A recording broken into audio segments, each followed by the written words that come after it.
యోసేపు దేవుని మాటకు లోబడ్డాడు. అవమానపరచబడినా పర్వాలేదు, నా దేవుని చిత్తం నేను చేయాల్సిందే. అద్భుతమైన నీతిమంతుడు కదా, విన్నాడు, ఆచరణలో పెట్టాడు, దేవుని చిత్తాన్ని జరిగించాడు. మారు మాట మాట్లాడకుండా, వేరే ఆలోచన లేకుండా దేవుని మాటకు లోబడినట్లుగా మనం చూస్తాం. అటువంటి అద్భుతమైన ఆత్మీయుల కొరకు దేవుడు చూస్తున్నాడు. నీవు దేవుని మాట వింటున్నావా? ఆ మాట ప్రకారం జీవిస్తున్నావా?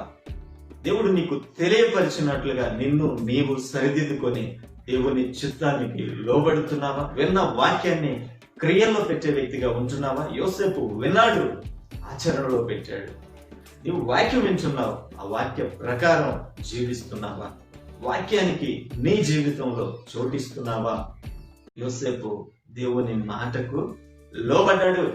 అవమానపరచబడినా పర్వాలేదు, నా దేవుని చిత్తం నేను చేయాల్సిందే.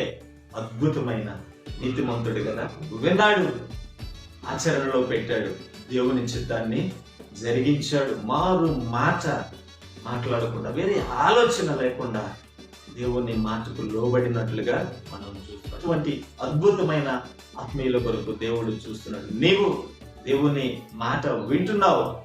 ఆ మాట ప్రకారం జీవిస్తున్నావా?